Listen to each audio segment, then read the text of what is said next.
it's still simple stuff. I ain't asking her to make a full course meal or nothing. Oh shit, spaghetti is complicated. Yeah, but I'm like, we're gonna die. Right, this was some rice and chicken or something like they make stuff and then it's been a couple of situations like go make this. What do I do next? Like, I'm just guiding you through the whole process. Like I might as well did it myself. No, I tell them, I'm like, no, figure it out.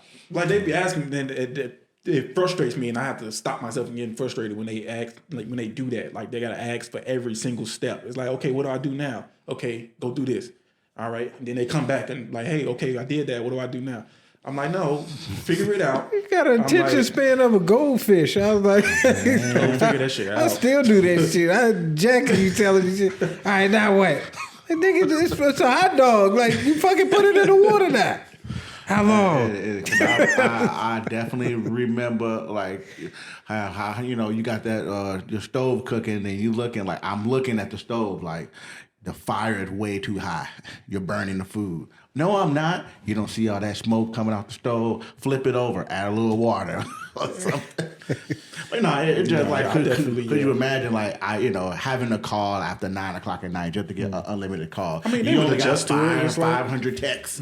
You remember that? You only have 500 texts in the day. You bring up a very interesting thing when you said all that, as to say like what would happen, or you said it. What would happen if it were to go off? And rotary phone. I'm just saying like little.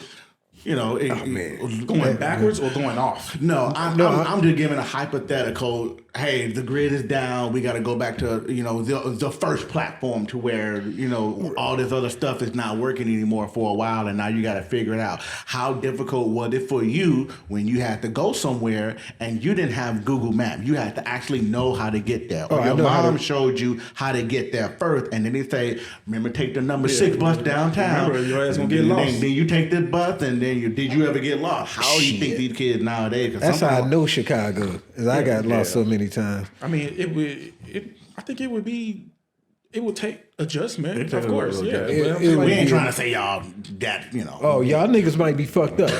Back to my point that I was gonna make though is that because we were talking about all this and the current state of affairs with everybody just acting crazy. We didn't talk about the shit that happened in Houston, Texas, where the dude went and started shooting up motherfuckers. We didn't talk about the shit that happened in New York, where these 2 kids made some homemade IEDs and threw them at the mayor's mansion. Really? And then he blamed it on white supremacy. That was crazy as hell. We didn't talk about all the crazy shit that's brewing up now that's about to be a problem because you in war with Iran, and those motherfuckers are straight terrorists if you go do the homework on them. And it's like, you don't know how many of them got in here during that time of the border opening. You don't even know if that was a setup or not. You don't even know that there was a reason that they kept those borders open to let people in so that they could do some fuckery. So if some shit were to go down and hypothetically it takes out the internet or they blow up a nuclear facility or something,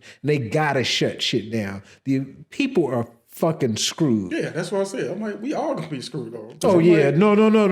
The people out in the hills, like in the Virginians and they gonna be straight. That's why I said we. No, like, nigga, I'm not part of this table, and nigga, I'm not French. Yeah. I know how to survive. It ain't gonna be no. You better follow me. But I was like, I know how to get to North Carolina from here just by driving. I don't need any road signs. Oh shit. I know how to get to Georgia from here. I know how to make it to some spots where I'll be cool here. Yeah. I was like, so as far as 80% of people who live in urban areas, they done. Or it's like the young people like to say they cooked. Yeah, well, if you living in the city, you cook. And like I said, anybody, because I go through the hills in Virginia and like Tennessee and Kentucky, it's like, dude, you see smoke, see the mountain, but you'll see one trail of smoke from a house sitting up there, and I'd be like, oh, I know these niggas don't go to Walmart. Yeah. It's like, there's no way you're going to make it. But yeah, they're growing in their backyard. Yeah, exactly. But those people are going to be fine. Everybody else, no. Yeah, no. I'm going to go be... kind of pivots off on what my thing was as far as the, just like future of the generations underneath us as millennials. How is it going to look for them? Because now I'm starting to come across a lot of Instagram videos of people talking about something, and it's just a regular video, and then I happen to look down at the bottom of bottom of the video, and it says translated through AI, and then I have to look back at the video, and I'm like, their mouth is moving in English, and then when I click the see original button, their mouth goes back to normal, and you hear their voice. It sounds the same voice, but they're speaking their native language. A lot of times they're speaking Portuguese, but they're speaking their native language, and their mouth is going back to, the way it would normally look.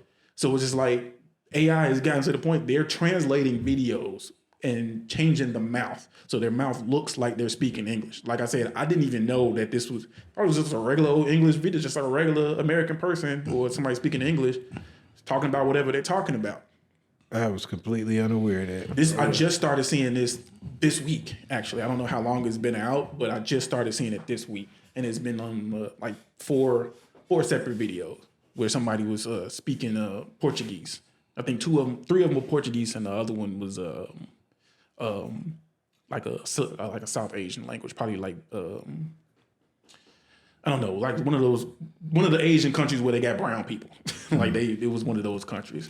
And it was just like, it was baffling to me, because I'm like, my first initial thought was like, so we just don't even need translators no more. Oh, no. Oh, yeah. And then I'll like delve deeper into that. And it was like, okay, so from going forward, is learning another language going to be worth the time and effort? Like, is the benefit of learning another language going to be worth the time and effort if we got this technology now? And then on top of that is like, what is there going to be left for us to need to learn when AI is able to do everything for us? That's how the Matrix kicked off. Yeah. So it was like, so what are we going to have to do as human beings? It's like, are we getting to the point where we're going to evolve to all we are is just a thumb? Like, just we got one arm and a thumb to move around a screen or integrate with technology, and everything just does things for us. We don't have to learn anything. Like even now, that is a good ass example, because even now I feel like is AI is coming out and is making things like more user friendly. Because I think about the time when I'm trying to teach the young ones how to drive, but they want to use the rear view camera and not use the side view camera. But then it's the conversation to where I don't need to know. No, you don't need to learn how to drive without a rear view camera. They come standard now. It's not even an extra option. But the idea was like, no, all these new cars that are getting built, they have a rear view camera for safety issue. It benefits the car driver. I don't have to necessarily learn how to rear park or whatever with the side view mirror. I can look at the camera. It helped. That's within the car for safety function. And it kind of made me realize, like, yeah, it is there. It's not just there for show. So there are some things that do make our lives better, but also the originality. Like, I think the originality of certain things are going away.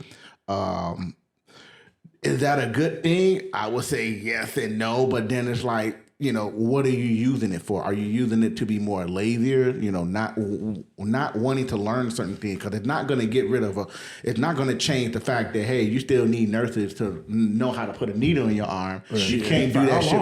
You can't do that shit with an officer. What if somebody scared of needle? What if they jump a little bit? You got to have that certain things that go there. Or, could you imagine, like, if you had the choice, we want to give you this heart surgery, but if this guy does it, it's a 30% chance. But if this robot does it, it's a 90% chance. But if you go with the robot, your family can't sue because it's a robot. There's nobody to sue. Let's do it. We just program it, bam, it opens you up and do the surgery. And if the robot just malfunction or the power go out, of course, there's probably still going to be people there to monitor, but then as far as, the translate... lower my chances. Now the doctor got to come do it in the dark. Right. I'm like, I was screwed either way. Because, that human, robot era. Because I be seeing some of those videos where these people be in these factories and the robot doing everything for you, but all of a sudden, something happened with the bottle because whatever situation happened, and he stuck his hand in there and got caught in the machine. But if he didn't take that bottle out, it would have threw off the whole process, and it would have took them like 4 or 5 days to restart the process. I mean, I kind of look at it the same way as like if you look at like farming and versus hunting. It's just like, yeah, was it a good thing that we learned how to farm and we can just, if you want a 12-ounce steak, you can go to the store and go get you a 12-ounce prime rib or a prime steak or whatever, versus having to go out and find a cow grazing somewhere, or find a deer grazing somewhere, and know how to shoot it without getting, spooking it. And then you got to know how to track it. First you got to know how to find it. Then you got to learn how to, kill it. Then you got to know how to skin it and gut it. And all that stuff. Not gonna do all that. Yeah. And no, I'm just talking about as far as the technology getting rid of our skills that we had to develop before. It's just like I'm pretty sure is less than 2% of the population that actually knows how to, like you were saying, like go out, fish, find a fish, gut the fish, or go out and hunt and get your own food if the grid was to go down or something. So it's like, yeah, it's good that we were able to get these, we can just go to Walmart and pick up a steak. But at the same time, it's like, hey, what if something happened? Yeah, and we fallback plan. Yeah, like don't nobody. Most people don't know how to go out and go scavenge for some stuff or pick the right berries.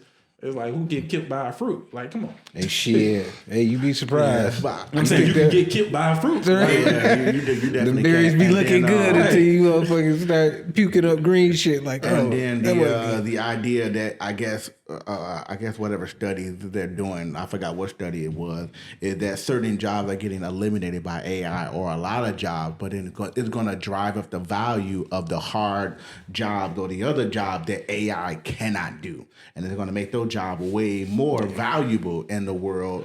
But would you rather a robot go out there and pick all the corn out, or you going out there doing it by hand?